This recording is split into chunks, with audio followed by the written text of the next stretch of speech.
Bonjour et bienvenue dans cette deuxième session en live consacrée à Sony. Pour ceux et celles qui n'auraient pas vu le live de ce matin, je me présente, je suis Benjamin de Photo Univers. Ce matin, on a fait un gros point sur le Sony Alpha 1 et cet après-midi, on va se consacrer notamment pour la deuxième session sur le 7S III. Et pour ça, je suis accompagné par Anthony, technicien et formateur Sony, qui va vous faire une bonne démonstration, un peu comme ce matin sur l'Alpha 1. Donc comme ce matin, vous pourrez également nous poser des questions via le chat. N'hésitez pas aussi à nous dire si vous avez des problèmes de retour vidéo, de retour de son. On essaiera justement de les modifier en cours de live. Eh bien, c'est parti Anthony. À Allez. toi pour la démonstration Alpha 7S III. Merci Benjamin. Bonjour à tous, donc Anthony, informateur pour la marque Sony. On va passer une heure ensemble à vous expliquer ce joli joujou qu'est l'Alpha 7S III. On va vous décortiquer ensemble tous les specs techniques, comment il est composé, aussi bien à l'intérieur qu'en termes d'utilisation. Et puis bien sûr, on terminera aussi avec tout ce qui peut concerner l'écosystème du boîtier, c'est-à-dire aussi bien les optiques que tout ce qui peut être prise de son, micro, ce genre de choses, tout ce qui vous facilitera la vie en quelque sorte lors de vos captations et de vos créations de contenu. Donc voilà, ça c'est le petit laïus de départ. Concernant l'Alpha 7S III, on sait que ça fait des années que vous l'attendiez, hein, l'Alpha 7S2 commençait à dater, l'Alpha 7S III, ça y est enfin disponible, toujours avec les mêmes critères et les mêmes points forts. Pour rappel, hein, la famille Alpha 7, elle est composée de plusieurs boîtiers. L'Alpha 7S, à l'origine, le S, était pour dire qu'on était sur un boîtier en très haute sensibilité, un boîtier à 409 000 ISO. Donc ça, c'était ce contenu de boîtier. On va voir que l'arrivée de l'Alpha 7S III aujourd'hui va constituer une évolution majeure. On va aller encore plus loin qu'un Alpha 7S2, vous vous en doutez, mais tout simplement parce que pour la première fois dans un boîtier dit grand public, nous avons intégré énormément de savoir-faire qui viennent de nos caméras, de la partie broadcast, donc vraiment de la partie pro, avec tout ce qu'on peut appeler comme caméra les Venice et les FX. On va retrouver pas mal de similitudes dans ce boîtier grand public. Donc ça va être une vraie force et c'est une première, surtout dans un boîtier aussi compact et aussi léger. Donc ça, c'était concernant l'évolution. On sait qu'elle était attendue. Elle est arrivée. Au niveau toujours du boîtier en lui-même, hein, toujours un rappel, mais on est bien sûr sur la monture E. C'est la clé de voûte un petit peu de tous nos hybrides. C'est le point commun entre nos hybrides Alpha 7, Alpha 7R, Alpha 7S, Alpha 9, Alpha 1, nos caméras aussi professionnelles. Aujourd'hui, voilà, on a une seule monture qui convient aussi bien au monde amateur que professionnel. Et on va voir que le parc optique s'est largement constitué. Aujourd'hui, on a plus de 62 optiques en monture E et plus de 40 optiques rien qu'en plein format. Donc vous aurez énormément de quoi faire en vous amusant. Et je parle que d'optiques faites par Sony, parce que l'avantage aussi d'être très présent sur ce marché, c'est qu'aujourd'hui, des fabricants tiers, hein, que ce soit Sigma ou d'autres marques, peuvent fabriquer des optiques au diamètre de nos boîtiers, donc monture E. Donc voilà, c'est vraiment pour préciser, et on verra ensemble à la fin, je pense que ça sera plus pertinent, et bien tout ce qu'il peut avoir en termes d'optique dédiée à la partie cinéma et vidéo. Le but de l'Alpha 7S III, comme je vous le disais, c'est vraiment de reprendre tous les points forts d'un Alpha 7S2, mais d'aller encore plus loin avec, on va prendre, comme je vous le disais, du savoir-faire de ce qu'il y avait sur nos caméras pro. Et l'une des forces, eh bien, c'est que déjà, on va pouvoir filmer en 4K. Ça, c'était déjà le cas de nombreux de nos boîtiers, mais on va pouvoir filmer en 4K, 120 images par seconde. Donc là, ça devient très intéressant lorsque vous aurez besoin de ralenti. Et puis, on va voir qu'on va aller en plus très loin avec la ultra haute sensibilité, les 409 000 ISO, et surtout un AF ultra précis, ultra réactif. On fera des tests ensemble pour que vous puissiez voir justement tous ces points forts. Si on balaye ensemble, on va dire les nouveautés. Alors bien sûr, qui dit nouveau boîtier dit nouveau capteur, hein. On est toujours sur un capteur plein format, 12 millions de pixels, capteur bien sûr rétro-éclairé. Alors la question que j'ai régulièrement, et certains d'entre vous, vous allez peut-être vous la poser, on est sur un capteur 12 millions de pixels. Et là, certains peuvent dire, oui, mais 12 millions de pixels, c'est trop peu pour la vidéo ou quoi que ce soit. Alors sachez déjà dans un premier temps que vous voyez, il y a des tirages derrière moi. Pour faire ce type de tirage, 12 millions de pixels, c'est largement suffisant. Ça, c'est pour le côté photo. Mais effectivement, le côté et le point fort de ce boîtier va être l'orientation vidéo. Et vu qu'on est sur un boîtier en 4K, pour rappel, hein, la 4K, c'est 4 fois la résolution Full HD, donc 8 millions de pixels. Un capteur de 12 millions de pixels fera largement l'affaire. Et par contre, l'avantage d'avoir un capteur avec une résolution moindre que aujourd'hui certains capteurs qu'on peut retrouver sur la photo, type des 24 ou des 40 millions de pixels ou plus, et bien là, le fait d'avoir un 12 millions de pixels, ça a permis à Sony d'augmenter la taille des photosites. Et en augmentant la taille des photosites, bah, ça nous permet de mieux gérer le rapport bruit-sensibilité, donc de mieux gérer notre montée en sensibilité et d'avoir extrêmement de détails dans notre image parce que le photosite est plus important. Donc comme quoi le boîtier a vraiment été aussi pensé dans l'orientation de son utilisateur, majoritairement vidéaste, et donc pour faire de la vidéo en 4K, eh bien les 12 millions de pixels sont largement suffisants. Autre point, comme je vous l'ai dit, l'AF, hein, c'est quelque chose de primordial chez Sony, c'est vraiment l'une de nos forces. Sur ce boîtier, vous avez un AF avec 759 points de détection de phase, donc c'est énorme, qui recouvre 92% de la taille du capteur. Donc clairement, pour prendre à revers le boîtier, ça va être très très compliqué. Et puis on est aussi sur un boîtier 2 fois plus rapide que son grand frère qui était l'Alpha 7S II. Et là, ça va être très important de comprendre comment le boîtier a été conçu, tout simplement parce que c'est l'un des premiers boîtiers de Sony à ne pas être équipé d'un seul capteur, d'un seul processeur, pardon, mais de 2 processeurs. On est en plus sur des nouvelles générations de processeurs, le processeur Bionz XR. Et pour information, on est 8 fois plus rapide en traitement d'infos qu'un Alpha 7S II. Donc ça va être très important parce qu'on aura eh bien, un processeur qui va s'allouer à une tâche et un autre à une deuxième tâche. Ce qui fait qu'on va aussi, par la même occasion, éviter d'en demander trop au boîtier. Et lorsqu'on demande trop, c'est comme sur votre PC ou votre Mac, quand vous faites peut-être du montage, des fois vous sentez qu'il monte dans les tours. Bien là, le fait d'avoir 2 processeurs distincts va éviter aussi la chauffe du boîtier parce que tout simplement on va lui demander beaucoup moins de choses à traiter avec un seul processeur. Donc l'une des nouveautés de ce boîtier, double processeur pour avoir le côté suprême qualité en termes de vidéo et surtout pas de chauffe. Donc ça sera un des points importants. On verra qu'il y a d'autres éléments qui permettent de dissiper la chaleur, mais déjà le double processeur en fait partie. Ensuite, comme je le disais, par le passé, le S, c'était pour dire qu'on était sur le côté haute sensibilité, 409 000 ISO. Là, on va aussi jouer sur le fait qu'on atteint la qualité suprême 4K. Le but de ce boîtier, c'était pas d'en faire trop en termes de spec technique.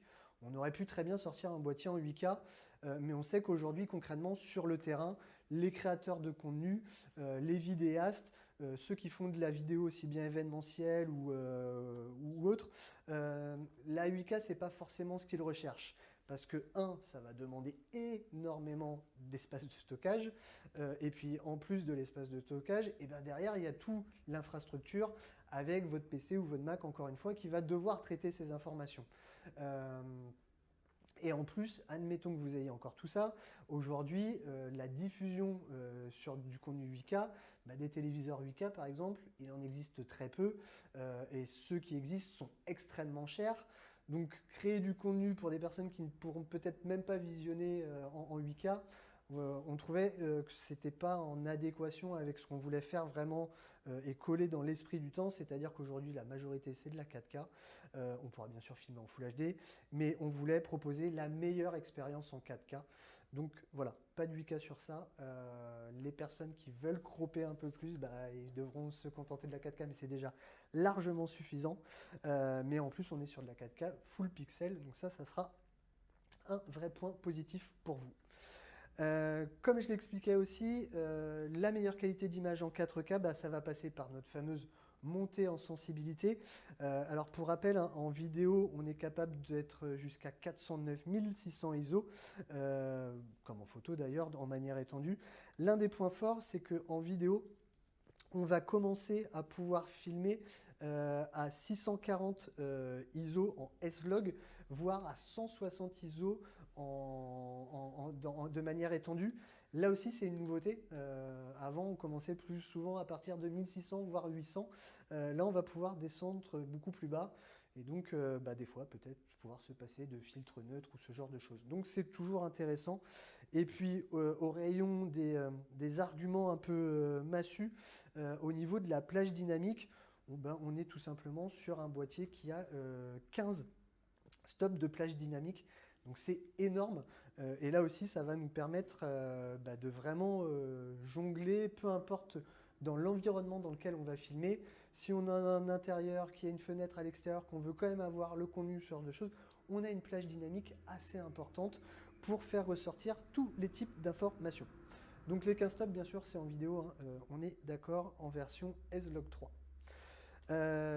Sur le côté suprême qualité d'image, comme je vous l'ai dit, on est sur un capteur 12 millions de pixels, c'est largement suffisant, hein, parce que pour faire notre pixel utilisable, il nous faudrait 8 millions de pixels en 4K. On va en utiliser 10, on fait toujours un petit peu de suréchantillonnage, pas facile à dire, mais ça c'est pour éviter pour avoir une marge de sécurité. Donc on est bien sur, comme je vous disais, d'un seul coup, 12 millions de pixels, largement suffisant pour le côté 4K. Autre bonne nouvelle sur ce boîtier, afin d'éviter les phénomènes de rolling shutter. Alors le rolling shutter, je ne sais pas si vous le connaissez, c'est lorsque vous déplacez un boîtier ou un sujet extrêmement vif, il peut y avoir des déformations de ce phénomène. Pour éviter tout ça, on a réussi à réduire le rolling shutter de plus d'un tiers sur ce boîtier, donc ça sera quelque chose à prendre en compte. Si certains d'entre vous veulent voir concrètement comment cela fonctionne, il y a plein de petites vidéos sur internet qui ont été faites, aussi bien sur le site Sony. D'ailleurs, je crois que vous avez une incrustation avec les ampoules. Si vous voyez ça apparaître, c'est que vous êtes sur une bonne vidéo. C'est justement une vidéo prise avec un boîtier avec un phénomène de rolling shutter et un boîtier pris avec l'Alpha 7S3. Et vous verrez justement que le phénomène est quasiment inexistant sur l'Alpha 7S3. Donc ça, c'est toujours intéressant à pouvoir mettre en avant. Autre point qui était attendu sur notre boîtier, eh bien c'est pour rien sûr le fait qu'on va pouvoir filmer en 4K, ça je vous l'ai déjà dit, mais en 4:2 10 bits, c'était fortement attendu. Donc là, en termes de profondeur de couleur, d'échantillonnage de couleurs, vous aurez la possibilité d'avoir vraiment une très grande latitude pour toutes les personnes qui veulent travailler en post-production, en étalonnage et ainsi de suite. Là, vous avez vraiment quelque chose qui va coller à la réalité. Vous aurez vraiment une reproduction de couleurs beaucoup plus riche que les boîtiers dits traditionnels. Et donc ça, on sait que c'était attendu. L'arrivée de ce boîtier confirme justement qu'on est bien sur une vidéo en 4K, en 4:2 et en 10 bits. Et puis au rayon des bonnes nouvelles, c'est que tout ça, on pourra le filmer directement en intra dans le boîtier. Pas exclusivement que sur des boîtiers externes type Atomos, ce genre de choses. Vous verrez que en intra, via nos nouvelles cartes, hein, parce que bien sûr, là, on a créé de la nouvelle carte ultra performante pour pouvoir emmagasiner toutes ces informations. Donc vous voyez que notre boîtier a bien un double slot de cartes où vous pourrez mettre 2 cartes SD ou 2 types de cartes qu'on appelle les CF Express type A. Je précise bien type A parce qu'il y a deux types de CF Express, type A et type B. Donc là, il faudra mettre CF Express type A. Et là, c'est parfait pour les vidéastes. Je m'explique pourquoi. Alors, ça va être trop petit à l'affichage, hein, mais je vous lis juste les valeurs nominatives en termes de lecture et d'écriture. Et bien là, je suis sur une valeur de 800 mégabits seconde en lecture et de 700 mégabits seconde en écriture. Donc vous voyez que là, largement, on aura de quoi faire pour répondre aux vidéastes les plus exigeants et vous pourrez directement filmer directement sur le boîtier. Donc ça, c'est toujours intéressant à mettre en avant. On le verra un petit peu plus tard, mais je vous l'annonce aussi. On aura bien sûr la possibilité de connecter un enregistreur externe à ce boîtier. Et au rayon des bonnes nouvelles, c'est que lorsque vous pourrez filmer avec un enregistreur externe, le boîtier pourra là sortir carrément du fichier en RAW 16 bits. On y reviendra peut-être un peu plus tard, mais pour les personnes qui veulent aller vraiment encore plus loin qu'un 422 10 bits, ça sera possible, mais ça sera possible en externe.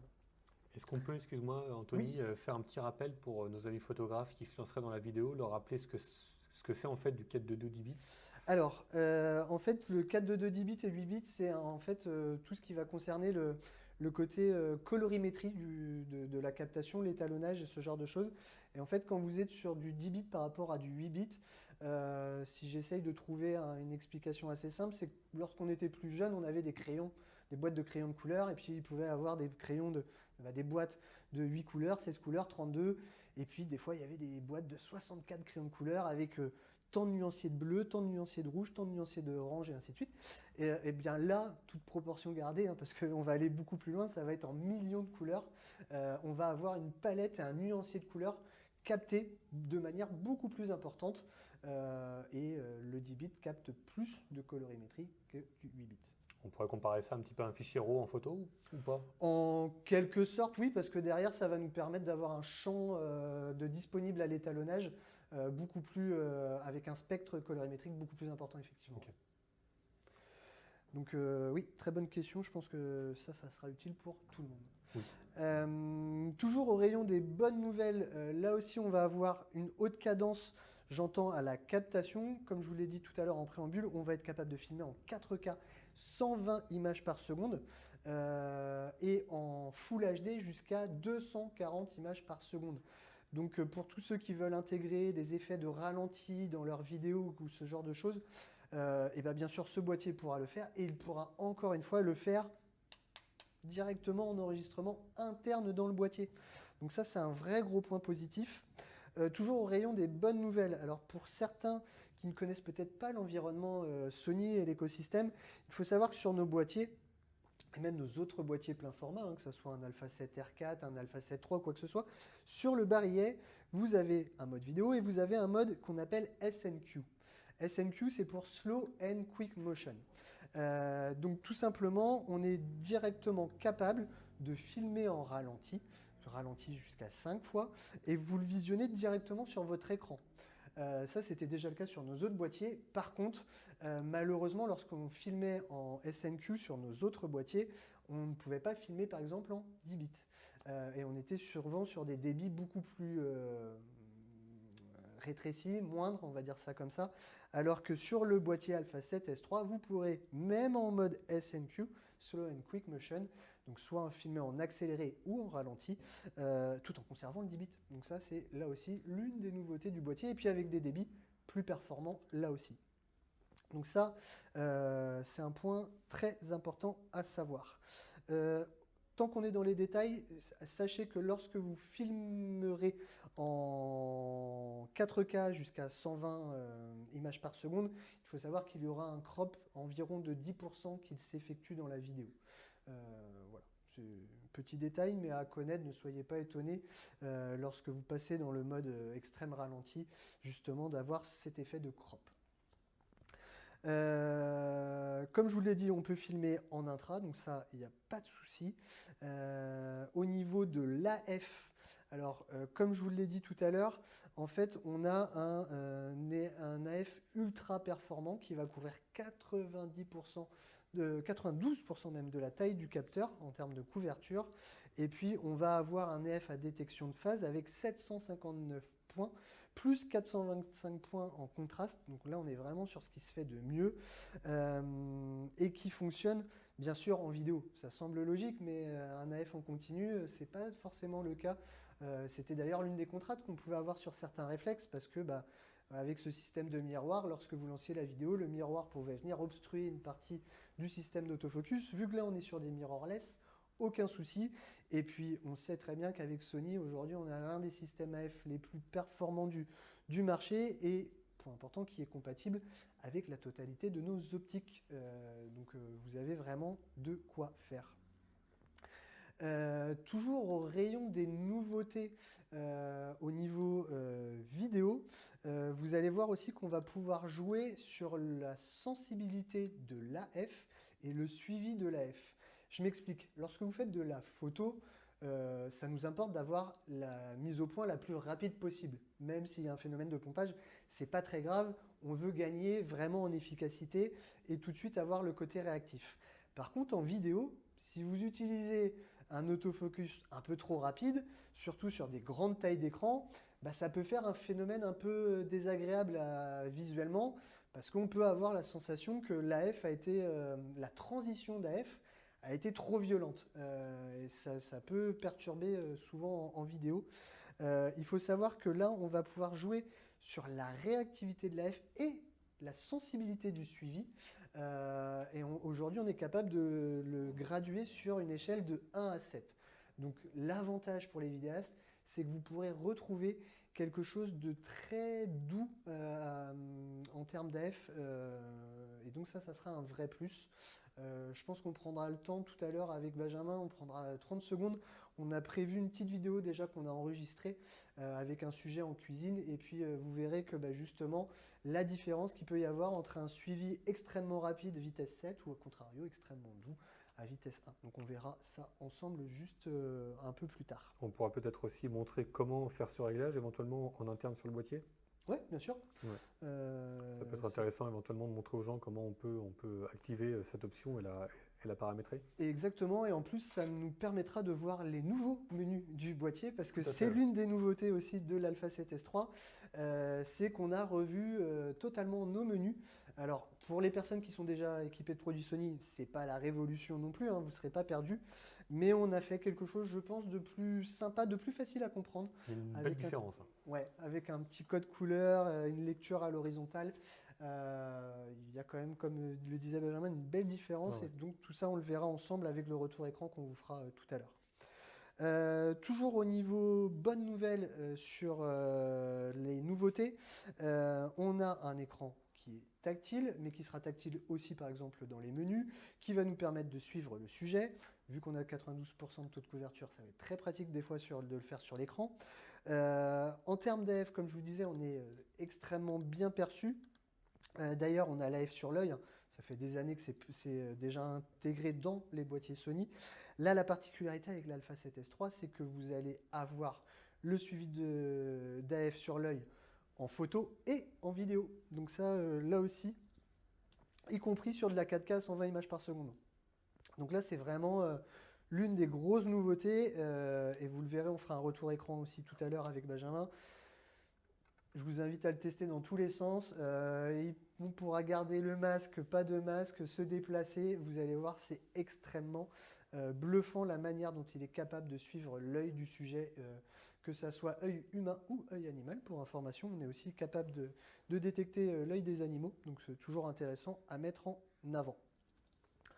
Au niveau des évolutions concernant ce qu'on appelle le workflow, ou le côté peut-être un peu plus créatif, sachez qu'on conserve toujours des 10 types d'effets créatifs intégrés. Donc ça va du côté noir et blanc, sépia, ce genre de choses.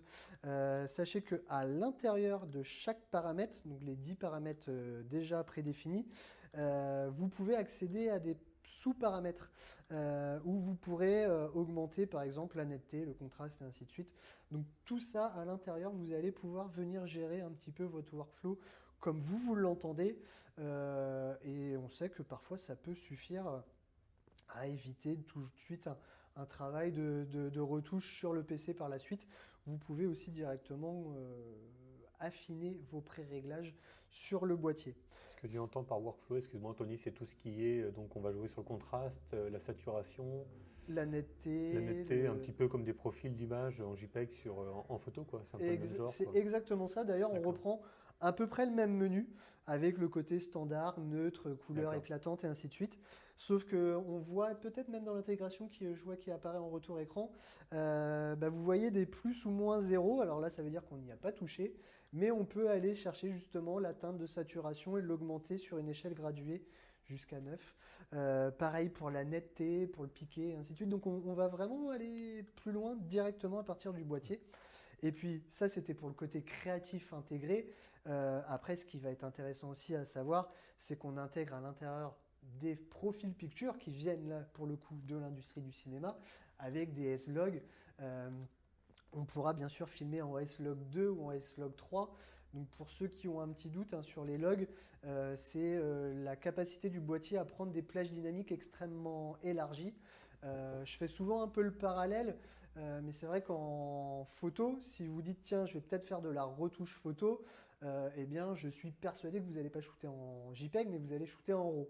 Parce que RAW, vous avez une information plus brute, plus large, et puis quand vous allez sur votre logiciel, bah, vous avez un champ des possibles élargi par rapport à une retouche en JPEG. Et bien là, on va dire qu'en S-Log, c'est un peu pareil en vidéo, c'est-à-dire qu'au moment où vous allez vouloir faire de l'étalonnage pour récupérer de la colorimétrie, du détail, peut-être dans des zones un peu trop claires ou trop sombres, eh bien on va pouvoir avoir plus de latitude en termes d'étalonnage et de montage. Donc ce boîtier-là est équipé directement en S-Log 2, S-Log 3. Et puis, nouveauté, parce qu'on est sur des boîtiers qui se mettent à jour. Alors, je ne sais pas si vous aviez déjà eu l'information, mais vu que la FX3, l'une des autres caméras vraiment spécialisées vidéo, est sortie avec le profil picture qu'on appelle Cineton, eh bien, depuis peu, l'Alpha 7S3 a eu le droit à sa petite mise à jour de firmware. Et là aussi, bonne nouvelle pour les possesseurs, ils ont récupéré un nouveau profil picture qui est gratuit, juste à télécharger gratuitement cette mise à jour et qui vous permet de récupérer le PP11, Profil Picture 11, qui est le Cineton, qui à la base était présent uniquement sur nos caméras broadcast, donc vraiment dédié aux professionnels. Et aujourd'hui, ben, on l'a sur notre FX3 et notre Alpha 7S3. Donc c'est un vrai gros point positif à intégrer directement. Et je pense que quand on sera dans le retour écran du menu tout à l'heure, je vous montrerai justement ces profils picture, où aller les chercher et comment les adapter. Le Cineton, il apporterait quoi par rapport à un Pictures Profile actuel? La vraie force du Cineton, c'est qu'au niveau du rendu colorimétrique, pardon, du grain de peau à l'image, on est proche de la perfection. C'est ce qu'on D'accord, utilise très souvent dans l'industrie ouais, ciné, ce genre de choses. Donc ça, c'est l'une des forces ouais, de d'accord. ça. Ok. Et puis d'ailleurs, toujours dans les profils picture, il faut savoir que sur ce boîtier, comme certains autres boîtiers Sony d'ailleurs, de nos boîtiers haut de gamme, on peut filmer aujourd'hui aussi en HLG. Alors pour ceux qui ne connaissent pas le HLG, si je vous parle de HDR en photo, je pense que vous connaissez hein, la capacité de prendre trois photos, une surex, une sous-ex, une normale, de fusionner les trois pour retrouver du détail, là encore une fois dans les images claires et sombres dans les parties. Eh bien en vidéo, on va être capable sur ce boîtier aussi de filmer en HLG 10 bits. Alors forcément, le poids du fichier sera plus conséquent, mais si vous n'avez pas envie de vous enquiquiner avec de l'étalonnage, de la post-prod ou ce genre de choses, eh bien là vous avez tout simplement cette possibilité-là d'avoir eh bien, ça intégré dans le boîtier. Toujours au rayon des nouveautés. Vous voyez, il y en a un paquet. Hein. Il y en a beaucoup, hein. Qui dit amélioration de la qualité vidéo, dit aussi qu'il faut avoir une amélioration des codecs de compression. Et là, la bonne nouvelle, c'est qu'on n'est plus limité à du H264, mais on a aussi du H265 qui va nous permettre d'être Allez, si on fait un parallèle, 2 fois plus efficace que le H264, sans perte de qualité, mais avec par contre un taux de compression beaucoup plus important. Donc ce qu'il faut retenir, c'est qu'on est sur quelque chose 2 fois plus efficace en termes de compression, et c'est directement là aussi intégré dans le boîtier, pas besoin d'enregistreur externe. On l'a directement, ce codec, dans le boîtier. Donc ça, c'est plutôt intéressant à mettre en avant. Si on continue au rayon des nouveautés, vous verrez qu'on a des proxys qui sont dans nos boîtiers. Alors les proxys, pour ceux qui connaissent peut-être pas ou qui en ont déjà entendu parler mais qui ont du mal à voir à quoi ça correspond, en fait, il faut voir ça comme une miniature de votre vidéo. Un peu comme quand vous êtes en photo, vous savez, vous avez la possibilité d'incorporer un catalogue et puis des fois, vous pouvez incorporer de la miniature pour traiter votre lot plus rapidement. Et bien là, en vidéo, c'est un peu pareil, c'est-à-dire que pour vous faciliter, pas vous, mais surtout les PC et les Mac aujourd'hui, parce qu'on leur envoie de plus en plus d'informations et des fois, ils peuvent mouliner. Et bien là, en fait, le proxy, vous pouvez très bien faire votre montage via le proxy, donc sur une version très allégée. Et puis, lorsque vous irez faire l'étalonnage, là, vous irez sur la version pleine. Mais au moins, pour le montage, avoir quelque chose de plus léger pour que votre bécane, entre guillemets, ne patine pas pour faire ce montage avec des fichiers extrêmement volumineux. On a cette possibilité-là, à savoir là aussi que, pour le coup, on pourra filmer nos proxys en 10 bits aussi, à partir de l'Alpha 7 S3, ce qui n'était pas le cas auparavant. Donc une personne qui aurait un ordinateur qui n'aurait pas les capacités en post-prod d'intégrer du 4K, il pourrait quand même filmer en 4K, importer son proxy et faire son montage. Ouais, le montage sera simplifié effectivement parce que le poids du fichier sera beaucoup plus léger. Okay.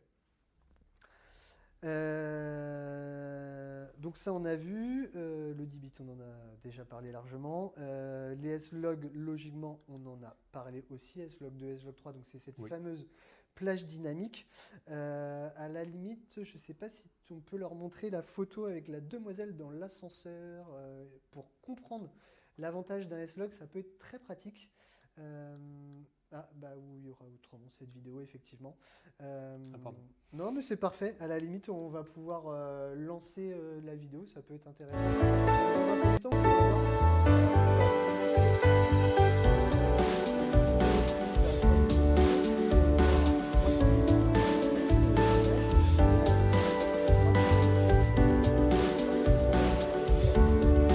assez intéressante. Et puis, juste après cette vidéo, vous verrez une scène filmée en intérieur, et on sait qu'en intérieur c'est très délicat, surtout quand il y a des baies vitrées, de se dire ok, je fais ma mesure de lumière, parce que si je fais ma mesure de lumière sur les fenêtres, ça va s'ouvrir ma pièce, et si je fais ma mesure dans la pièce, ça risque d'être surex sur mes baies vitrées extérieures. Vous allez voir que justement on n'aura pas ce souci-là avec l'Alpha 7 S3. Donc on pourra lancer la vidéo. Benjamin, tu me dis juste quand on peut le faire. Ouais, je la démarre.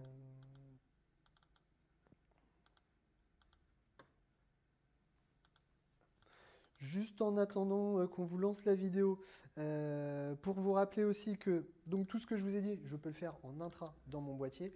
Et puis on pourra aussi aller plus loin en termes de workflow, en termes de workflow amélioré. Si la personne utilise un enregistreur externe, par exemple, encore une fois, je cite Atomos, mais parce qu'ils sont extrêmement réputés, vous pourrez utiliser et sortir du 16 bits en RAW directement du boîtier. Et puis vous allez le voir, ça fait partie aussi des nouveautés.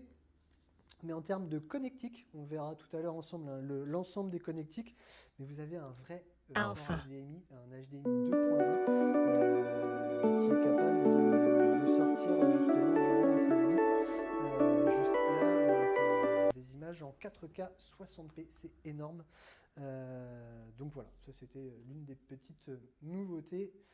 Je crois que la vidéo a l'air d'être calée. C'est bon. On est pile poil, c'est nickel. Je vous laisse regarder la vidéo.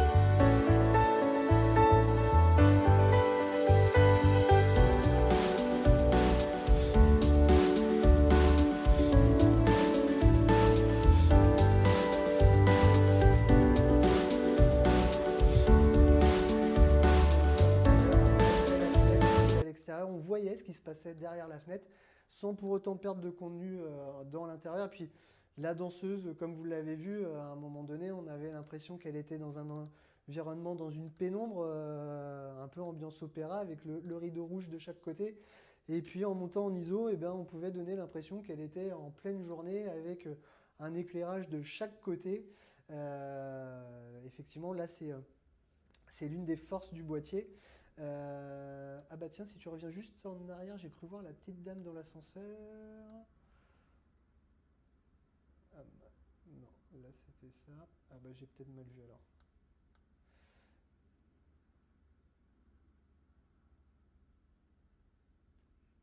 Ah, et bah parfait, on va revenir à ce moment-là, 2.05, où, comme je vous le disais, on a un suivi d'autofocus qui va être amélioré. On va pouvoir jouer de manière beaucoup plus large sur le suivi.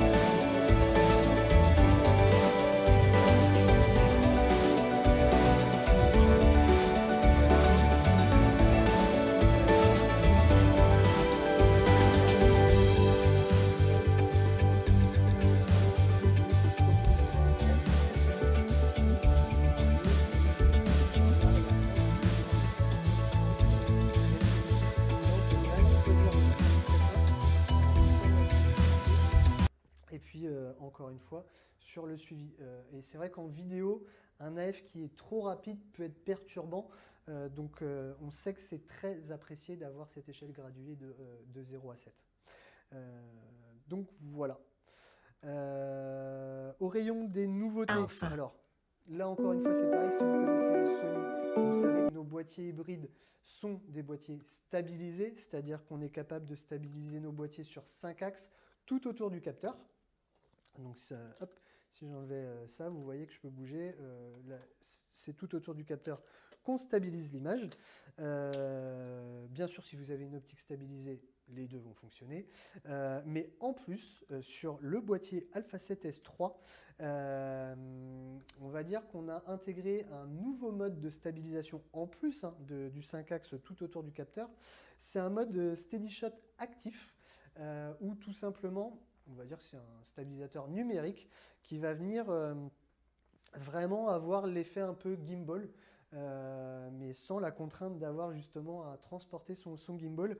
Alors pour ça, ça fonctionne sur un effet gyroscopique, et afin de maximiser cette stabilisation, il faut savoir que là aussi, comme sur les images en ralenti 4K 120 images par seconde, on aura un crop de 10% dans l'image, mais c'est afin de stabiliser au mieux le rendu. Là c'est pareil, il y a des dizaines de vidéos qui ont été faites par des possesseurs de boîtiers, parce que je vous assure que la première fois c'est vraiment bluffant, ce système de stabilisation, et on est toujours dans ce constat on essaye de s'alléger, d'avoir de moins en moins d'accessoires. Donc là on est vraiment en ligne de compte, et si on veut se passer d'un gimbal, parce que des fois on n'avait peut-être pas prévu de faire telle ou telle séquence, et bien même à main levée, on va pouvoir faire quelque chose de très qualitatif, limite de très professionnel. Donc ça, c'est l'une des forces aussi de l'Alpha 7 S3. Au niveau des solutions de workflow, pour ceux qui ne connaissent pas, mais on a une suite qui est gratuite, elle est en téléchargement gratuit sur Internet. Vous tapez sur Google Imaging Edge et vous aurez la suite Sony qui comprend 4 logiciels. Donc Imaging Edge Remote, comme son nom l'indique, qui va permettre de piloter à distance le boîtier. Par exemple, vous pouvez piloter depuis un smartphone, mais aussi depuis un PC ou un Mac, et sans pour autant devoir brancher un câble USB jusqu'au PC. Ça peut se connecter en sans fil, donc ça c'est pratique, ça évite quelques accidents potentiels.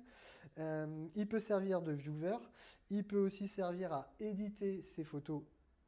On a un petit logiciel aussi, Imaging Edge Webcam, qui va permettre de transformer son appareil photo en webcam pour son PC ou son Mac. Aujourd'hui, avec le télétravail qui s'est de plus en plus amplifié, quand vous faites des réunions genre Teams ou Zoom, avec une simple webcam de PC, c'est pas ce qu'il y a de plus qualitatif. Si vous voulez quelque chose de très qualitatif, vous pouvez utiliser ce type de boîtier pour remplacer votre webcam. Et là, je vous assure que c'est un waouh assuré de la part des autres participants qui vont se dire tiens, il n'a pas la même qualité d'image que nous. C'est très Euh, sympa et en plus de ça, ultra rapide à mettre en place, hein. Le logiciel, il se télécharge vraiment en 5 minutes sur le site Sony. Exactement. Et en plus, les logiciels de type Skype ou Teams ou Zoom, en fait, ils vont intégrer directement l'application, en fait, sans qu'on ait besoin de faire de pré-réglage, en fait. C'est ça. En fait, quand vous faites un clic droit changer de caméra, il va C'est intégrer ça, comme quoi Imaging Edge Webcam est une caméra, donc il ne c'est cherche ça. pas plus loin. Donc juste en termes de connexion, c'est extrêmement simple. Mais je trouve que c'est intéressant d'en parler parce que bah, ça suit un peu l'actualité Oui, malheureusement. en ce moment, c'est assez pratique d'avoir son hybride ou son hybride justement en webcam parce qu'on a effectivement, comme tu le disais, une image beaucoup plus qualitative Ouais. et un angle de champ de vision aussi bah, qu'on peut maîtriser parce que sur une webcam, on peut pas, Et, ou difficilement. d'ailleurs, ça me permet de montrer une nouveauté que j'ai pas encore abordée, mais ça a été demandé pendant des années chez Sony. Et hop là, regardez ce qui est en train de se passer. C'est que mon écran, il est orientable. Alors, fond noir sur fond noir, ça se voit, hop, ça se voit mieux là comme ça. L'écran est totalement orientable, donc plusieurs points pratiques. Je peux protéger mon écran des rayures ou quoi que ce soit, donc ça c'est toujours intéressant. Et puis c'est surtout qu'en termes de prise de vue, bah, si j'ai besoin de me tirer le portrait moi-même ou si je suis en train justement de faire un autocadrage, je vais avoir mon retour tout de suite écran. Euh, pour tout ce qui peut être aussi vlogueur, influenceur, c'est quelque chose qui peut être demandé. Et puis même en termes de praticité, hein, pour faire certains plans, vous voyez que je peux orienter à 90 degrés, je peux vraiment tout faire. Donc voilà, on sait que c'était demandé, c'est arrivé aussi avec l'Alpha 7S3, cet écran orientable. Je sais que pour le moment, on a brièvement parlé euh, des contraintes qui pourraient être techniques par rapport à ce boîtier, parce que je suis persuadé que certains derrière votre écran, vous êtes en train de vous dire, mais attends, là le mec il est en train de me dire que je peux filmer en 4:2, 10 bits, en intra, je peux avoir jusqu'à 120 images par seconde, 240 images en Full HD, mais ça doit chauffer. Et c'est la question légitime, parce que si c'est pour faire juste un boîtier purement de fiches techniques, mais qui concrètement dans l'utilisation, au bout de 5 minutes, se mettrait en rideau parce que trop chaud, ça serait pas avantageux. Alors je vous rassure, forcément, et c'est aussi pour ça que Sony avait pris son temps avant de sortir l'Alpha 7S3, c'est qu'on voulait absolument éviter la chauffe et on l'a réussi. Tout simplement parce qu'aujourd'hui on est capable d'annoncer que vous allez pouvoir filmer jusqu'à 1 heure en 4K 60p sans que le boîtier ne se coupe. Ça veut dire 2 points importants. Fin de la limitation des 30 minutes sur un boîtier photo. Donc c'était déjà le cas sur un Alpha 7R4, ça sera le cas sur un Alpha One, c'est bien sûr le cas sur l'Alpha 7S3. Mais je le précise parce que très peu le savent. Donc voilà, on n'a plus la contrainte aujourd'hui des taxations de droits de douane comme ça pouvait être le cas par le passé. Donc plus de limite de temps. Et puis le boîtier, vu qu'il n'y a plus de limite de temps, bah, il a été conçu pour justement qu'il ne se mette pas en veille et en rideau directement à l'utilisation. Et pour cela, eh bien, on a plusieurs points qui rentrent en compte. Déjà, je vous ai dit qu'on est sur un boîtier avec double processeur pour éviter qu'un seul des processeurs ne soit en surchauffe. Deuxième point, c'est moi j'ai pas participé, hein, mais nos ingénieurs ont vraiment repensé l'écosystème du boîtier pour avoir un système de dissipation de chaleur et un système de dissipation de chaleur passif. Parce que le but, c'est qu'on voulait absolument garder un boîtier compact et léger. On ne voulait pas intégrer un système de ventilation qui aurait alourdi le boîtier, qui aurait donné de l'embonpoint au boîtier. On veut conserver ce côté workflow simple à prendre en main et ainsi de suite. Et donc on est sur un système de dissipation de chaleur passif, mais qui fonctionne extrêmement bien. Vous pouvez d'ailleurs le voir sur certains schémas où vous voyez que lorsque vous ouvrez l'écran, bah déjà c'est un système de dissipation de base, parce que sachez que si vous laissez votre écran collé, l'écran dégage de la chaleur hein, pour créer l'image. Le capteur qui est ici et les processeurs dégagent de la chaleur, et que si vous laissez les deux côte à côte, eh bien ça va faire comme une plaque à induction, hein, chaleur et chaleur, alors que hop là, si vous le dégagez comme ça dissipe une partie naturellement de la chaleur. Et puis après, c'est dans le système de conception. Alors là, il faudrait que je le coupe à l'acier, je ne vais pas le faire. Ça me coûterait cher. Mais en fait, il y a vraiment un système de dissipation de chaque côté et vers le haut et le bas du boîtier. Donc tout a été pensé justement pour que vous n'ayez aucun problème de chauffe, encore une fois, même si vous filmez en 4K, même si vous filmez en 4.2 de 10 bits, même si vous filmez à 50 ou 60 images par seconde, ça a été prévu pour. Et je le redis, sans limitation de temps d'enregistrement. Si vous voulez filmer 1 heure, vous filmez 1 heure. Si vous filmez 4 heures, vous pouvez filmer 4 heures. Alors là, une seule batterie suffira peut-être pas. C'est aussi pour ça qu'en termes de connectique, vous voyez qu'ici, on a mis une connectique USB-C. Vous pourrez à tout moment brancher par exemple un powerbank et ce powerbank maintiendra le temps de batterie. Et donc, si vous voulez faire des captations de spectacles qui durent 2 heures sans cut, eh bien, vous pourrez le faire. Donc ça, c'est plutôt intéressant à le savoir.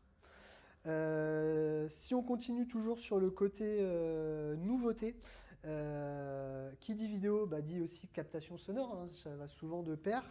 Alors pour ça, au rayon des bonnes nouvelles, on a des nouveaux micros qui ont fait leur apparition, comme le CM B1M, ce petit hop là, micro, que je peux enlever la bonnette. Particularité, vous êtes sur une prise de son multidirectionnelle à 8 capsules digitales. Hop là, on est vraiment sur quelque chose qui reste très léger, très fin, hein, très discret, mais que je peux venir mettre directement au-dessus de mon petit boîtier. Et vous êtes sur un système avec réduction de bruit. Vous pouvez choisir de prendre les bruits ambiants, mais vous pouvez aussi choisir d'annihiler les bruits qui peuvent venir sur les côtés ou à contrario uniquement me concentrer sur la captation sonore. On va dire que là je ferai un entretien avec Benjamin, je veux enregistrer que le son qui vient en face et pas être perturbé par les environnements sonores autour qui peuvent nous entourer dans la pièce. Eh bien je peux jouer sur mon système d'orientation de 3 positions. Je peux activer mon noise cancelling et puis en termes d'intégration, vous voyez que pour le coup, je leur mets sa petite bonnette, c'est toujours plus sympa. Hop là. Ouais, ça fait un ensemble assez discret et homogène. C'est ça. Ouais. On est sur quelque chose de très discret, très léger, hein, encore une fois. Avec l'optique, avec le boîtier et avec la bonnette, je suis à moins d'1 kilo. Avec la bonnette, le micro surtout. Moins d'1 kilo, c'est extrêmement léger. Et là, pourtant, j'ai un rendu ultra professionnel. Donc c'est ça l'une des forces aujourd'hui. Vous voyez, hein, je trouve que c'est vraiment parlant. C'est tout petit. C'est vraiment compact et discret. Et vu que les stabilisations maintenant sont très performantes, pas besoin de gimbal, donc on peut vraiment partir en petit reportage vidéo et capter du son et de l'image propre. C'est ça. Sans avoir tout un tas d'accessoires qui pèseraient assez lourd à côté, quoi. Donc ça, c'est petit access non négligeable. Et puis, on a aussi la possibilité, hop là, pardon, de pouvoir, avec notre système XLR K3M, là, on a une prise de son possible en 24 bits sur 4 canaux. Donc là aussi, on va chercher vraiment le phénomène professionnel. Vous pouvez avoir plusieurs micros en simultané, avec un par exemple qui enregistre en stéréo et 2 autres qui vont enregistrer en mono. Vous allez pouvoir avoir des réglages audio disponibles hein, avec le K3M en travaillant sur 4 canaux, 2 canaux en 24 bits. Bref, vous avez un champ des possibles extrêmement large. Donc voilà, je voulais vous faire un petit laïus sur la captation sonore parce que je trouve que ça fait partie justement de la vidéo à proprement parler. C'est bien d'avoir la plus belle qualité d'image possible. Si derrière on n'a pas le son qui suit l'image, malheureusement, ça serait dommageable. Aujourd'hui, vous avez vraiment un ensemble de solutions et encore une fois un ensemble dans l'écosystème Sony qui existe. Et c'est aussi ça la force de Sony, c'est que vu qu'on est totalement indépendant dans toute la fabrication, on ne dépend pas d'un tiers, eh bien on peut créer des boîtiers ultra performants et puis un écosystème aussi ultra performant et tout cela en peu de temps. Parce que encore une fois, je vous dis, il y a 10 ans, l'hybride c'était une page blanche et qu'en 10 ans aujourd'hui, on a 60 optiques de disponibles, on a un ensemble d'accessoires de disponibles et puis on continue sans cesse d'évoluer et d'innover. Parce qu'on fabrique nos propres capteurs, on fabrique nos propres processeurs, on fabrique nos propres optiques, on fabrique notre propre châssis. On est totalement indépendant et c'est aussi ça la force de Sony. Ce que je propose, c'est qu'on fasse peut-être un retour sur les menus. Oui, tout à fait. Ça peut être l'occasion maintenant de passer. Hop là. Alors, dans les menus, comme je vous le disais, l'une des forces de ce boîtier, c'est qu'on n'est pas sur une connectique micro HDMI. Vous voyez, je prends un vrai câble HDMI, ça c'est cool. C'est très pratique. C'est très pratique parce que, déjà, c'est plus solide que les petits câbles Oui. micro HDMI qui se détachaient ou la prise pouvait se casser. Donc ça, c'était l'une des premières contraintes. Deuxième contrainte, c'est qu'on ne pouvait pas envoyer un certain débit via le micro HDMI, ni une certaine qualité d'image. Là, je suis sur un boîtier qui est capable de filmer en 4K 120 images par seconde. Et bien, grâce à cette connectique, je suis sur une connectique HDMI 2.1 type A. Donc, je pourrais directement en me branchant, et aujourd'hui il y a des téléviseurs qui sont équipés, qui sortent directement équipés de connectique HDMI 2.1 4K 120, je pourrais directement la brancher sur le téléviseur et avoir directement le rendu le plus optimum possible. Donc ça c'est top. Au niveau du menu, alors ce que je vous propose de voir, c'est de rentrer directement dans le vif du sujet. Et là, ceux qui connaissaient les menus Sony, vous vous dites waouh, je reconnais plus rien. Alors, je vous rassure, on a gardé les mêmes appellations, les mêmes noms, ça ne change pas. Mais par contre, la lecture, les pictogrammes, la colorimétrie, tout a été un petit peu repensé. Et je pense que c'est pour le plaisir des plus grands nombres, aussi bien des possesseurs de produits Sony que des possesseurs d'autres marques. Et je sais, parce que pour le coup, à force d'en côtoyer, certains se disent « Ah, je serais intéressé de switcher de marque, d'aller chez Sony » ou ce genre de choses. Mais je suis habitué à mon interface et j'ai peur de ne pas m'y retrouver, de perdre du temps sur le terrain et ainsi de suite. Vous allez voir que Sony a prévu et a pensé à tout. Alors, déjà, vous voyez que, comme je vous disais, au niveau pictogramme colorimétrie, un pictogramme égale plusieurs associations possibles mais très compréhensibles. Là, par exemple, vous voyez que je suis sur mon domaine vidéo, pictogramme rouge avec la petite pellicule. Et puis, je vais aller chercher mon format de fichier, par exemple. Ça me permet de vous montrer, tiens, j'ai bien de l'XAVCS, l'XAVCHS 4K, j'ai mon XAVCS HD, je vois que j'ai bien mon mode intra, comme je vous le disais, je peux vraiment filmer en intra 4K. J'ai mes réglages de film. Donc, est-ce que je vais prendre une vitesse d'enregistrement de 25p ou 50p? Je suis en Europe, donc j'ai laissé mes vitesses de défilement au format européen. Ceux qui veulent du 30 ou du 60p, vous faudra switcher du PAL vers le NTSC. Vous le savez, je pense très bien qu'en Europe, par rapport au continent nord-américain et Japon, ce n'est pas les mêmes normes de vitesse de défilement et d'enregistrement. Donc, on peut jouer les deux sur le boîtier, bien sûr, mais il faudra au préalable choisir entre PAL et NTSC. Là, moi, je suis resté sur la version européenne, donc j'ai bien mon 25 ou mon 50.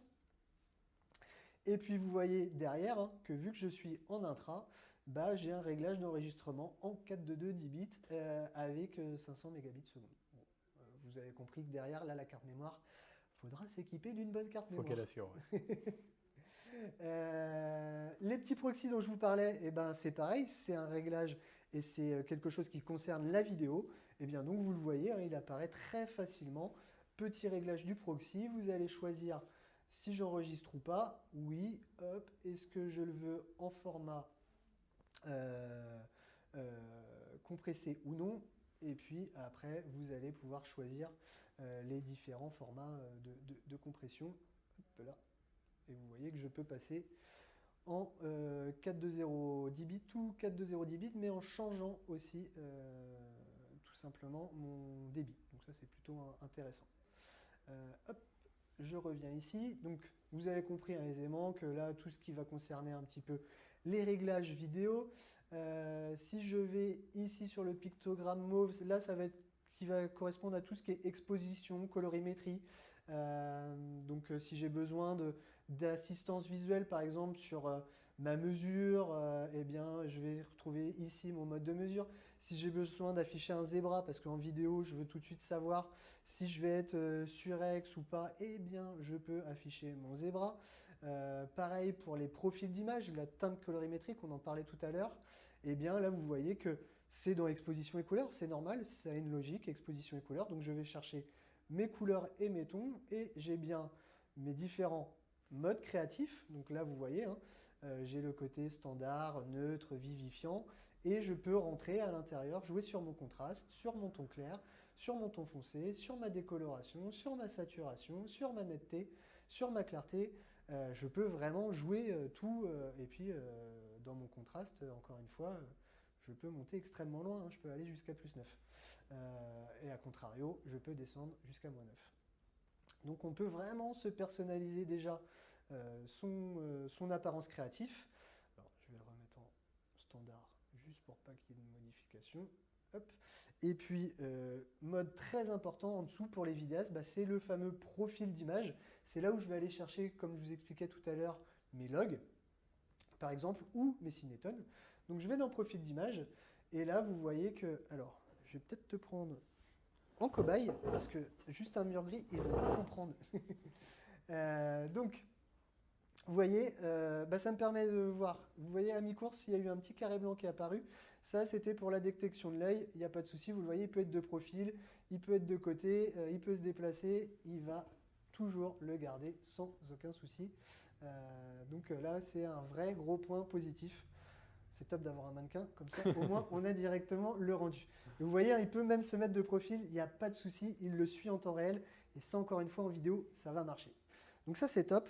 Et deuxième point, donc si je vais dans les profils d'image, vous voyez que vous avez, à chaque fois, ça sera des PP. PP pour profil picture.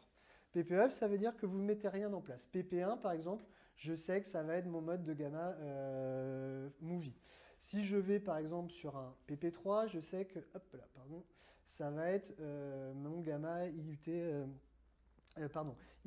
709. Ça, c'est des réglages et ainsi de suite.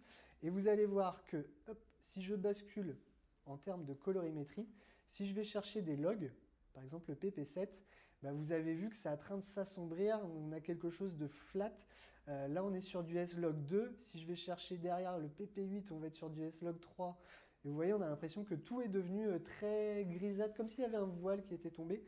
Eh bien, ne vous méprenez pas, parce qu'en étant dans ce mode-là, derrière, quand vous allez vouloir faire votre étalonnage en post-prod, vous aurez un champ des possibles largement amélioré. Si je vais sur mon PP10, ça va être quelque chose de très volumineux, mais là vous avez vu d'un seul coup la colorimétrie elle est beaucoup plus naturelle. On retrouve la teinte chair de Benjamin, on retrouve les différents contrastes de gris à l'arrière. Et pourquoi? C'est que tout simplement je suis sur mon HLG, donc mon mode équivalence à de l'HDR en vidéo. Et puis dernier point, le PP11. Je vous l'ai dit, c'est un boîtier qu'on peut mettre à jour via firmware. Quand il était sorti, il n'y avait pas le Cinétone. On s'est arrêté au Profil Picture 10 et là vous voyez je suis sur en PP11 et hop là je vous montre que j'ai bien mon gamma Cinétone et ça c'est canon d'avoir ça dans une caméra aussi petite que ça. Et là on voit que la teinte colorimétrique, limite si j'ai envie de faire mon feignant, j'ai pas grand chose à préparer là, on se voit que c'est plutôt raccord fidèle, avec c'est fidèle à ce qui est en train de se passer. Alors pour ceux qui voient plein d'images d'écran, vous voyez, je peux jouer à tout moment sur ce que je veux faire apparaître. Si je veux avoir toutes mes informations, micro, mode de mesure, ainsi de suite, vous les voyez sur les angles. Tu peux remettre ton masque et tu vois que c'est assez bluffant. Et l'œil, il ne le perd pas parce qu'en fait, l'algorithme est ultra intelligent. Une fois qu'il a détecté la forme du visage, on sait que l'un des points communs avec les êtres humains, c'est tout simplement la distance entre les yeux. Et puis là, il va directement avoir la mise au point sur l'œil. Très pratique en ce moment. Ouais, c'est super pratique. Et puis vous voyez là, je suis en train d'enregistrer une vidéo. Donc vous voyez qu'il y a le petit carré qui apparaît, il n'y a pas de souci. Autre nouveauté, vous voyez un rectangle rouge qui s'est mis tout autour. Alors je vais enlever un peu trop, il y avait un peu trop d'infos, je passe sur quelque chose de plus simple. Mais vous voyez, ce rectangle rouge, c'est une assistance visuelle plutôt sympa parce que vous savez tout de suite si vous êtes en train d'enregistrer ou non. Et ça, je vous assure que quand vous êtes sur le terrain, c'est très pratique. D'ailleurs, j'ai oublié de vous mettre quelque chose, mais vous voyez que j'ai déclenché directement sur l'Alpha 7S3 le bouton de déclenchement vidéo. Il n'est pas à l'arrière du boîtier, parce que ça pourrait engendrer parfois des mouvements un peu désagréables pour lancer la vidéo ou ce genre de choses. Je l'ai directement sur le dessus, c'est très pratique.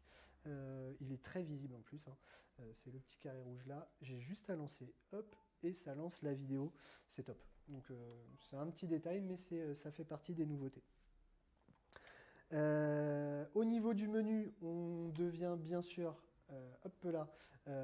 disponible en tactile. Alors vu que là je suis raccordé en HDMI, je ne peux pas vous montrer en même temps le tactile, mais je vous assure, ça fonctionne très bien. Tant que je suis dans les profils d'image, je vais vous éviter quelques mésaventures, parce que quand ça vous arrive, ça vous marque, surtout si vous ne pouvez pas refaire la prise de vue derrière. Quand vous activez un profil d'image en vidéo, si vous le laissez actif, il va être aussi actif en photo. Donc pensez bien, lorsque vous basculez en mode photo, à enlever votre profil picture. Si vous ne voulez pas avoir des photos où vous allez vous dire, mais tiens, c'est bizarre, la teinte colorimétrique, elle n'a pas l'air de coller à la réalité ou pas à ce que je voulais faire. Donc voilà, point important, c'est toujours à basculer en off si vous rebasculez en photo. J'en profite pour vous montrer aussi l'une des nouveautés des menus et qui est super pratique. Là, j'étais sur mon menu vidéo, donc sur ma molette et sur mon barillet, j'étais bien sur la partie vidéo. Imaginons que là, je bascule en mode manuel. Vous avez vu que mon menu de lui-même a squeezé. Pourquoi? Bah, tout simplement parce qu'il a compris que je basculais en photo. Et si je reviens sur mon menu, bah, vous voyez que mon menu a changé. Je n'ai plus la pellicule vidéo, mais j'ai bien là un pictogramme indiquant que je fais de la photo. Et d'ailleurs, on va juste me parler maintenant de formats de fichiers qui correspondent à la photo. Donc, est-ce que je veux par exemple avoir accès en format de fichier à du RAW JPEG ou que du JPEG? C'est ici que je vais choisir. Tant que je suis dans les JPEG, vous voyez qu'on a une commande aujourd'hui JPEG, mais aussi HEIF. Le HEIF, on va dire que c'est du JPEG++, parce que bah, tout simplement, on capte là aussi une palette colorimétrique plus importante. Vous le voyez d'ailleurs, j'ai du HEIF en 4.2.2. Donc c'est plus lourd qu'un JPEG, c'est plus léger qu'un RAW. Donc voilà, ça fait partie de ces évolutions et qu'on a bien sûr dans notre boîtier sans aucun souci. Mais ce que je voulais vraiment vous montrer, c'est top, c'est que là c'est ce qu'on est en train de voir. Hein. J'ai basculé dans un mode photo de mon boîtier, et ben il me propose un menu, pardon, un menu directement disponible eh bien, tout simplement en photo.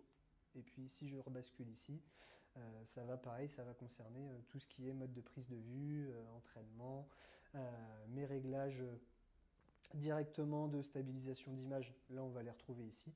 Et puis derrière, pour les personnes qui par exemple n'étaient pas Sony, je vous ai dit que Sony avait prévu un menu spécialement pour vous, bah, vous le voyez, c'est cette première icône tout en haut que vous voyez une étoile sur fond gris. Avec mon menu, et bien là en fait, alors moi j'ai déjà personnalisé ce boîtier, mais si je vais sur réglage mon menu, ça c'est ce que vous verrez la toute première fois lorsque vous allez déballer le boîtier du carton. Vous avez jusqu'à 6 pages personnalisables avec à chaque fois 6 lignes, donc 6 x 6, 36. Ça vous laisse quand même le champ des possibles. Hein, et derrière, à tout moment, vous pouvez vous créer votre menu, c'est-à-dire que tiens, je veux avoir accès à mon format de fichier par exemple, eh bien je vais pouvoir le mettre dans mon menu, tiens là par exemple menu 5, il n'y avait rien, je l'ajoute ici, hop là, et ça y est, c'est fait. Si j'ai besoin, tiens en photo, je jongle souvent avec allez, ma taille d'image, tiens, des fois je vais peut-être vouloir jouer sur ma taille d'image, hop, et bien je la mets directement ici. Et puis, allez, on va aller chercher le ratio d'aspect aussi. Hop, je mets mon ratio d'aspect. Et puis, après coup, tiens, je me dis, ah, c'est pas mal ça, mais mon ratio d'aspect, je le changerais bien de place. Bien, hop, je peux aller dans Trier un élément. Là, je m'étais créé mon sous-menu. Hein. Donc, je vais retrouver le sous-menu que je me suis créé, le menu 5. Je veux avoir mon ratio d'aspect ailleurs. Il me suffit de valider. Et je peux le déplacer où je souhaite. Donc ça, c'est vraiment... hop. Les menus sont vraiment beaucoup plus clairs, Ouais. plus simples et plus intuitifs que ce qu'il était précédemment. Donc ça, c'est vraiment top. Vous voyez, tout est personnalisable. Vous pouvez faire vraiment ce que vous voulez. Si à un moment, votre menu entier ne vous convient pas, vous allez dans Réglages mon menu. Vous pouvez à tout moment supprimer une page, supprimer tout, déplacer un élément, trier un élément. Bref, le champ des possibles. Vous faites ce que vous voulez. Vous créez votre propre menu. Et je trouve qu'à la limite, c'est ce qu'il y a de mieux aujourd'hui parce que c'est impossible de créer un menu qui va convenir à tout le monde parce que chaque vidéaste a des attentes différentes, chaque photographe a des attentes différentes. Et là, c'est vraiment de se dire, vous pouvez vous créer votre menu, vous pouvez utiliser vos touches de raccourci parce que sachez que sur les boîtiers Sony, il y a des touches C1, C2, C3, C4. C'est des touches personnalisables, des touches customisables.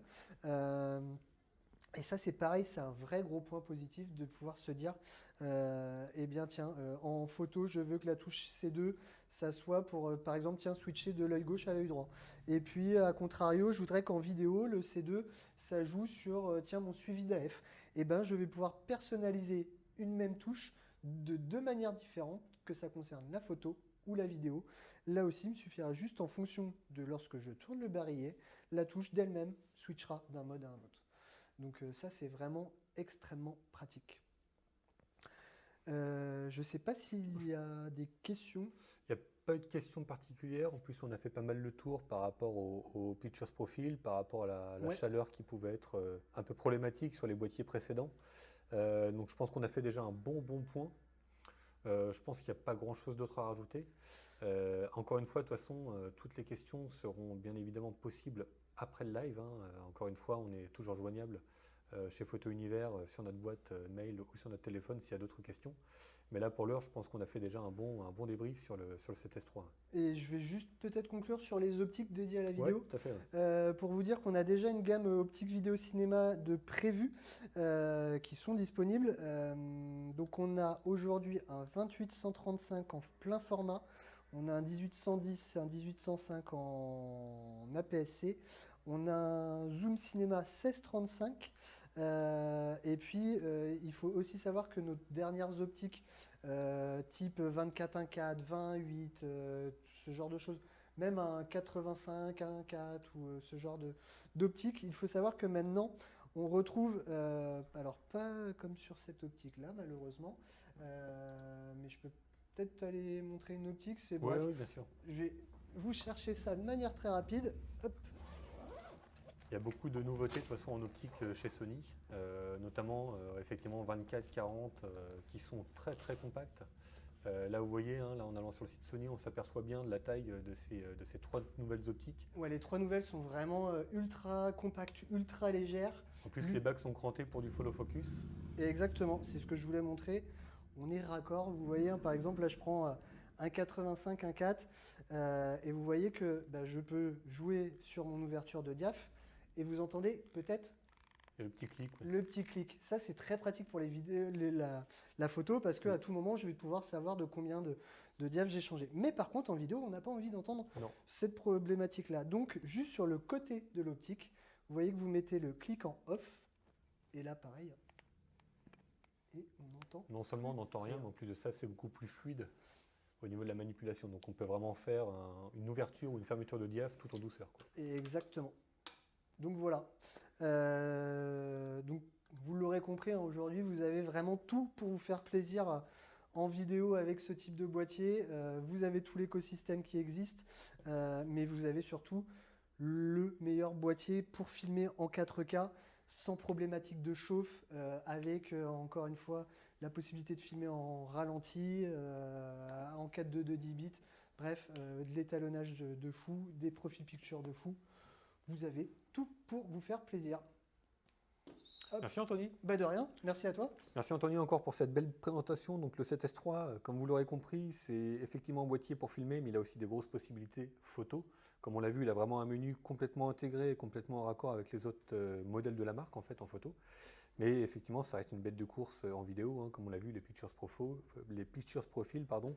La stabilisation, le système de chauffe qui, effectivement, on peut se permettre de filmer longtemps sans risquer d'avoir une coupure vidéo, sans risquer d'endommager le capteur aussi, qui sont des parties électroniques qui chauffent beaucoup. Donc ça c'est top, écran orientable, tactile, bouton de raccourci pour démarrer la vidéo. Il a tout pour bien filmer, tout d'un grand caméscope. Merci encore une fois Anthony pour la présentation. Vous pouvez retrouver en rediffusion le live sur notre chaîne YouTube Photo Univers. En ce moment, je l'ai dit ce matin pour l'Alpha One, je le redis pour le 7S3, il y a beaucoup d'offres, que ce soit pour les objectifs ou pour les boîtiers, beaucoup d'offres en cours qui vont jusqu'au 22 juillet pour certaines. Donc n'hésitez pas à aller voir notre site internet photo-univers.fr. On est joignable par téléphone assez facilement, même par email, donc n'hésitez pas aussi à nous poser des questions. On a aussi un magasin sur Blois, je ne l'ai pas dit ce matin, mais on est un magasin encore photo avec pignon sur rue, ce qui est assez rare encore aujourd'hui. Donc on est à Blois, vous pouvez aussi passer en magasin pour prendre le boîtier en main, l'essayer, vous nous passez un petit coup de fil avant, on vous charge la batterie, on vous met vraiment les produits en main pour que vous puissiez faire un essai concret avec le matériel. Quant à nous, on se retrouve dans 15-20 minutes pour la présentation du FX3, qui pour le coup est vraiment typé vidéo. Et donc, du coup, on va rebelote pouvoir faire une petite présentation FX3. Merci d'avoir suivi ce live et à bientôt. À bientôt.